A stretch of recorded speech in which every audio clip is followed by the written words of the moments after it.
Hi everybody, my name is Joanne Ingram and I'm a school physical therapist for the County of San Bernardino.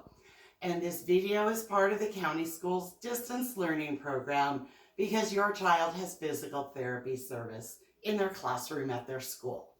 So today we're going to work on single leg balance, and I'm going to show you some easy ways to work on single leg balance with everyday items you can find around your home. But first, I'm going to show you the most straightforward way to work on balance if your child is willing to participate is just to demonstrate to them standing on one leg while they lift the other and trying to hold it as long as they're able to. So when they first try this, if you need to give them an assist by holding their hand, that's fine.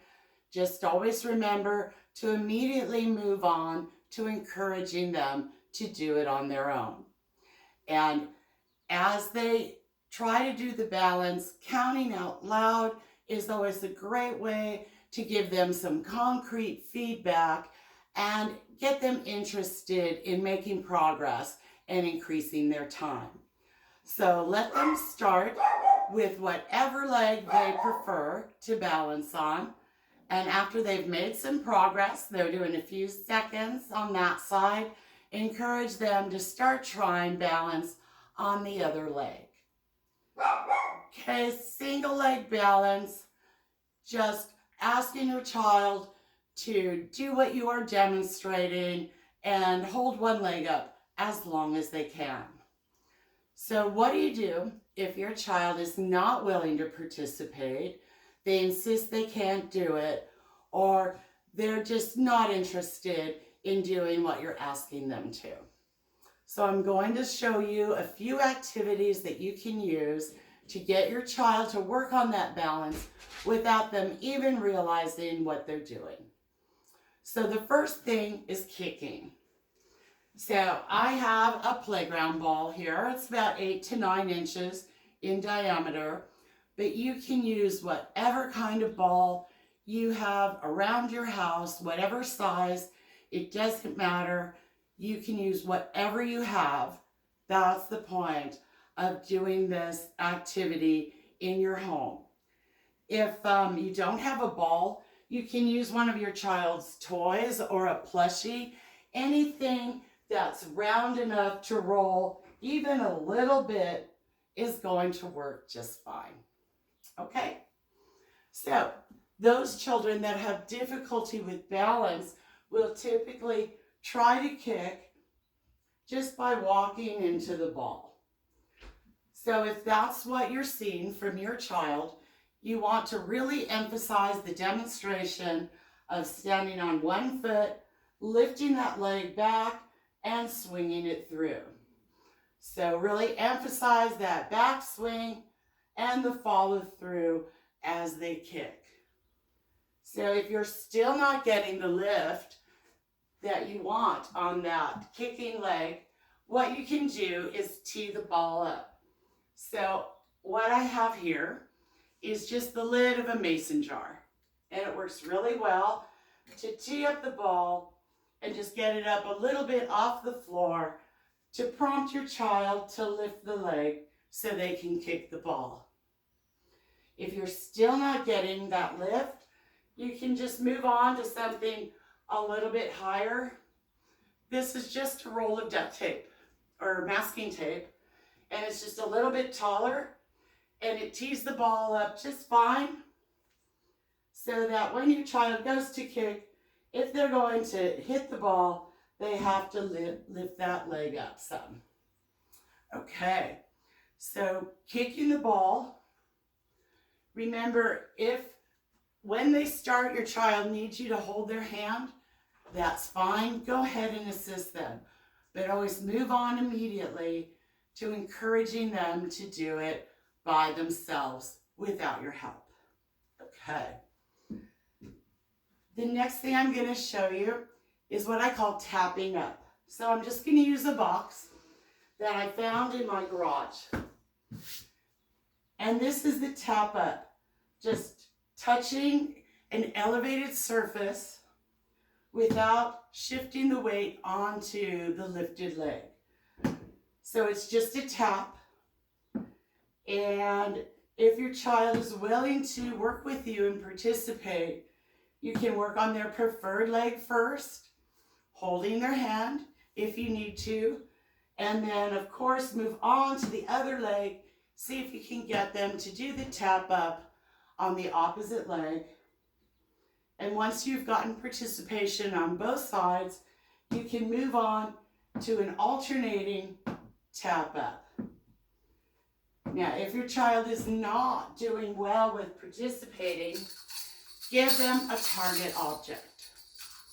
So this is just a little musical toy with jingle bells. And it makes it a little more interesting, gives them a target just to tap up and jingle those bells.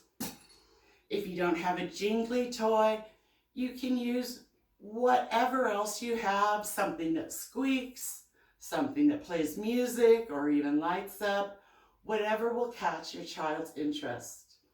If their balance is very low, you can even start with the target object just on the ground and just have them start by tapping it there. If you see your child trying to just step onto the object and shift their weight onto it, try moving it up just a little bit. So I'm just taking the lid off this box and elevating that target object a couple inches, and that just makes it less likely that your child is going to try to step on it as they jingle the bells. Okay. If you don't have a jingly toy, or your child doesn't seem to be interested in that, you can try using things that are crushable or crunchy. So what I have here is just some potato chips. So I'm just going to put these potato chips on an elevated surface, whatever height is appropriate for your child to work at, and just encourage them to crush those potato chips.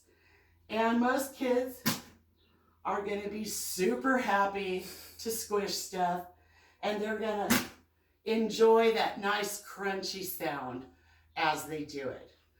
And if you don't have potato chips, you could use cereal flakes, dried leaves, plastic wrapper, anything you can find. Another thing that kids seem to really enjoy is squishing aluminum foil. Almost everyone will have some around the house. So I'm just going to take a piece about this big and make it into a nice little ball and put it up on that elevated surface and just ask my child to crunch the foil balls. And a lot of kids are super happy to smash and crunch things like that. So it's just a couple of options to get your child to do that tap up motion. Don't be afraid to be creative. Use whatever you have around the house, whatever works, anything to get your child interested in doing the activity. So as you're ready to progress, you just find some higher objects. This is just a somewhat higher box I had in my garage, and an 8-pack of paper towels that was sitting out there. And this is just a little bit more of a challenge, a higher target for them to tap onto. And as your child is making progress, looking more proficient, able to do these activities, you can increase the challenge by giving them some target objects to knock over. So what I have is just a couple of empty soda cans and a pine cone that I found out in my garage on a box. And all you're going to do is encourage your child to lift their foot and knock those things off one at a time or together, just so that they're practicing not only that balance and lifting, but control of the leg that's free as well. So those are just a few options for working on single leg balance. I'll be back in about a week with another video with more ideas for working on single leg balance. Thank you for watching, and remember, stay safe, stay home.